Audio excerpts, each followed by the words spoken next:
श्री बांके बिहारी लाल की जय। जुगल जोड़ी सरकार की जय। जय जय श्री राधे,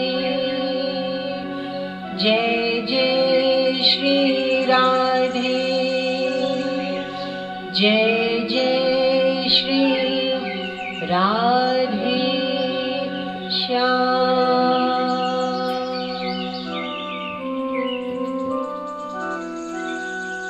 वृंदावन और बरसाना। ऐसा कहा जाता है कि बड़ी किस्मत वाले होते हैं वो लोग जिन्हें वहां दर्शन करने का सौभाग्य प्राप्त होता है।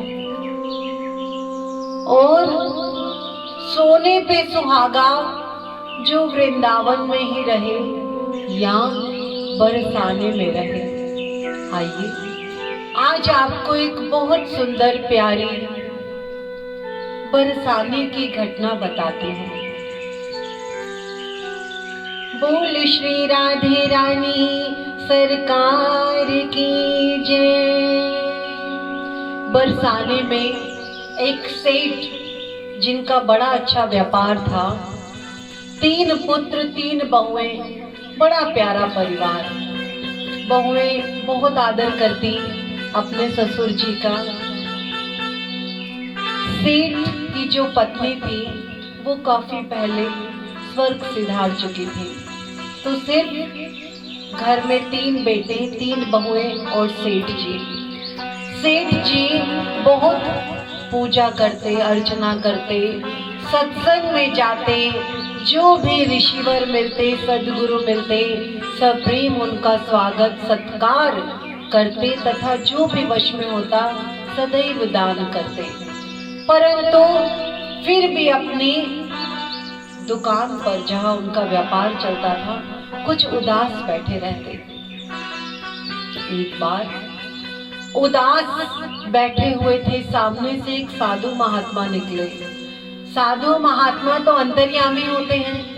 उन्होंने कहा, सेठ क्या परेशानी है, बता मुझे। सेठ कहते हैं, ऋषिवर ईश्वर की कृपा से मेरे पास सब कुछ है, धन दौलत है, बच्चे हैं, बहुत सुंदर लक्ष्मी समान मेरी बहुएं हैं। सिर्फ एक दुख है कि मेरी कोई पुत्री नहीं है, मेरी कोई पुत्री नहीं है। ऋषिवर मुस्कुरा दिए। सेठ कहते हैं, प्रभु ऋषिवर मैं आपको अपना दुख बता रहा हूं और आप मुस्कुरा रहे हैं।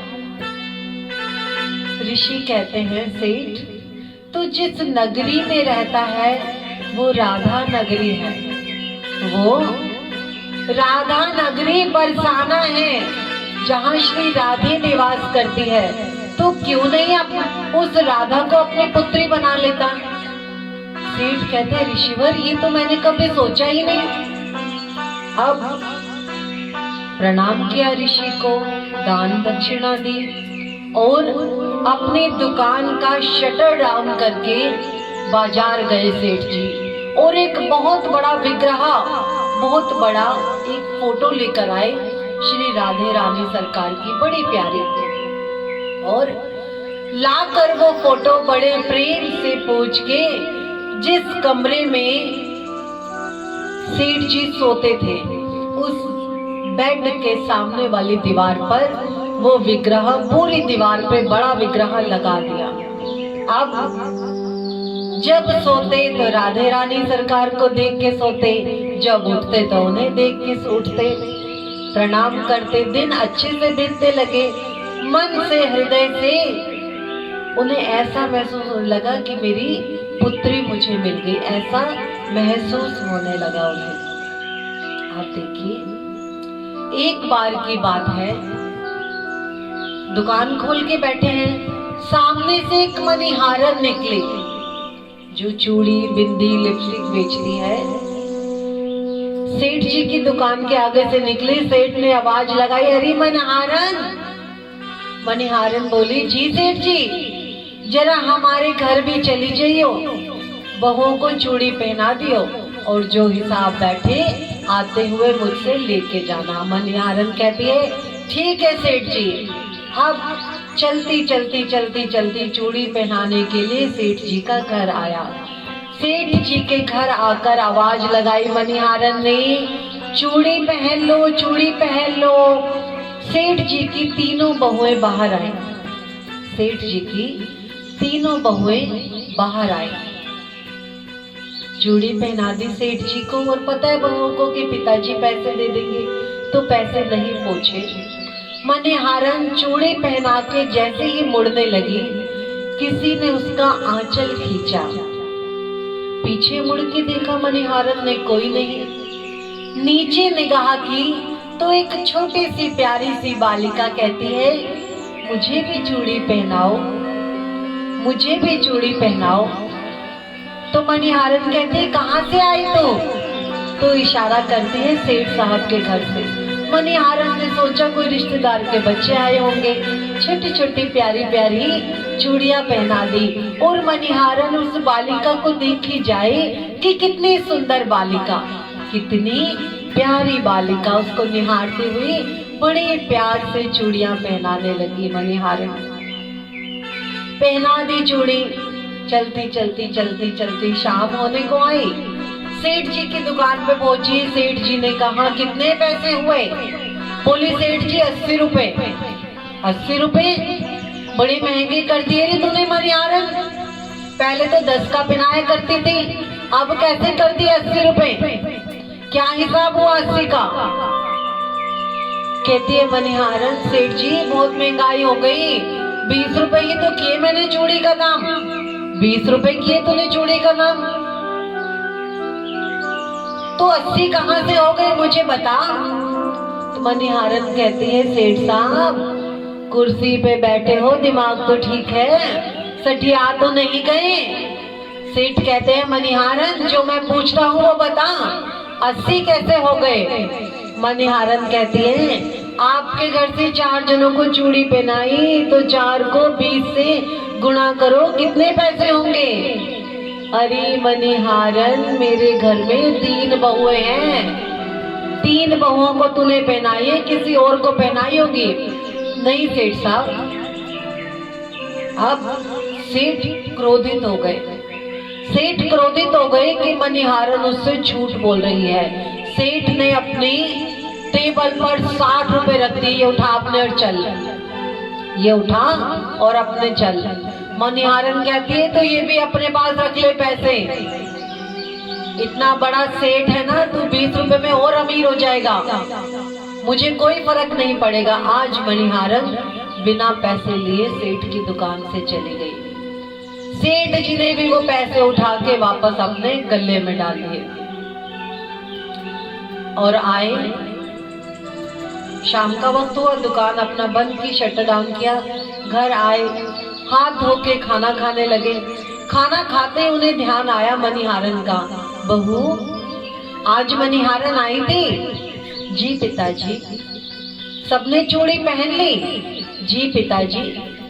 मैं यही तो कहूँ बहू कि 3 बहुओं ने चूड़ी पहनी और वो मुझसे कहती है 4 जनों ने चूड़ी पहनी, पैसे भी नहीं दिए बहू मैंने आज उसे, बहुत बोल रही थी। अब उसके रेट बड़े ऊट-पटांग हो गए, अगली बार पहनेंगे किसी और से पहनेंगे, ठीक है बहू? बहू कहती है, जी पिताजी। अब आज जब शयन कक्ष में सेठ जी आए, आज जो उनके साथ हुआ, बस सेठ साहब आए, राधे राधे को प्रणाम किया और आंखें बंद की सोने के लिए। और आज जब जैसे ही सोए तो आज उन्हें वही विग्रह जो सामने लगा है, आज वो विग्रह आंसू बहाता दिखा। उस विग्रह के आंसू आते दिखे। सेठ कहते हैं, पुत्री क्या हुआ, क्यों रो रही है, मुझे बता। विग्रह रोता रहे। विग्रह लगातार रोता रहा। इस सब को आंखें बंद है अभी सेठ जी की।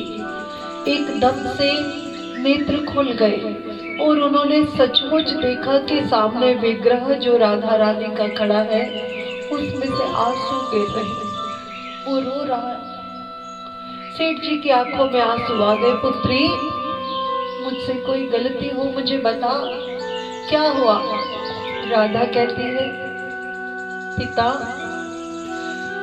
हे पिता, तूने मुझे अपनी पुत्री तो कहा लेकिन माना नहीं। तूने मुझे अपनी पुत्री तो कहा लेकिन माना नहीं। सेठ कहते हैं, ऐसा क्यों? कहते हैं,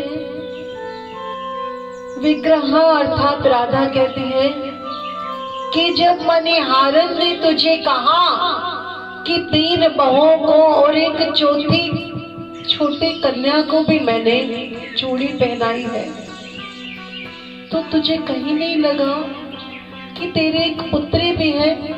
हे पिताजी, क्या कन्या सचमुच इतनी पराई होती है कि पिता के ध्यान में नहीं रहती? सेठ आज फूट फूट के रोने लगा।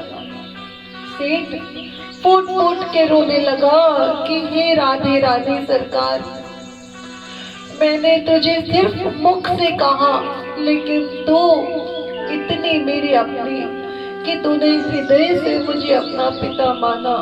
मैं माफी के लायक नहीं हूँ, मैं किसी माफी के लायक नहीं हूँ। राधा कहती है, हे पिताजी, कन्याओं को हर पिता शायद यही समझता है कि वो पराई है ना, बहू अपनी है। पिता के आंसू ना रुके, पिता के आंसू ना रुके, कन्या के आंसू पोंछे, सोते हुए नहीं जागते हुए राधा के आंसू पोंछे पिता ने। हे पुत्री, आगे से मुझसे कभी कोई गलती नहीं होगी, मैं अपना अपराध स्वीकार करता हूँ, मुझे एक बार क्षमा कर दे। तो राधा कहती है, जाओ पिताजी, जाइए, फिर अभी मणिहारी को पैसे दे के आइए। आज जितना कुछ था तिजोरी में, अपना रुमाल लिया जो हाथ में था, बड़ा कपड़ा, उस कपड़े में जितना धन दौलत, जितनी अंगूठियां पहनी थी वो सब निकाल के उसमें बांध दी और आंसू बहते बहते नंगे पैर भाग रहे हैं सेठ जी। बहुएं बेटे पूछ रहे, पिताजी क्या हुआ? लेकिन पिताजी आज होश में नहीं है। पिताजी आज होश में नहीं है और भागी जा रहे हैं और भाग के मणिहारन के घर पहुंचे। मणिहारन, दरवाजा खोल। मणिहारन को लगा ये तो सेठ की आवाज है, आधी रात को सेठ क्यों आया? आधी रात को सेठ क्यों आया मेरे घर पर? मणिहारन, दरवाजा खोल, दरवाजा खोल। मणिहारन अपनी आंखें मलते हुए दरवाजा खोला और आज सेठ ने रोते रोते वो कपड़ा जो धन दौलत से भरा हुआ था, हीरे से, जवाहरात से, सोने से, वो सब उसके चरणों में रख दिया। मणिहारन, मुझे माफ कर, तू सही कह रही थी, मेरे पुत्री को तूने चूड़ियां पहनाई लेकिन मैं जान ना सका, मुझे माफ कर, मुझे माफ कर। मणिहारन कहते, सेठ जी आपकी तो पुत्री नहीं, मुझे पता है, मुझे तो लगा कोई रिश्तेदार आए होंगे। मणिहारन को सेठ जी कहते हैं, नहीं नहीं मणिहारन, वो मेरी राधा थी, वो मेरी राधा थी, जो जगत की राधे रानी है, वो मेरी पुत्री है। मणिहारन सुन के कांप गई। मणिहारन सुन के कांप गई और उसे वो वक्त याद आने लगा कि जब मणिहारन की निगाहें उस कन्या के ऊपर से हट नहीं रही थी, वो प्यार से हाथों में चूड़ी पहना रही थी। मणिहारन सेठ को कहती है, सेठ तेरे धन की मुझे कोई जरूरत नहीं, आज जो मेरे ऊपर जो राधे रानी ने कृपा की है, उस कृपा के आगे मुझे कोई धन दौलत नहीं चाहिए, कोई धन दौलत नहीं चाहिए। मणिहारी प्रणाम करने लगी राधे रानी सरकार को और सेठ मणिहारी के चरणों में है कि तूने साक्षात राधे राधे के दर्शन किए। बोल श्री बांके बिहारी लाल की जय। राधे रानी सरकार की जय।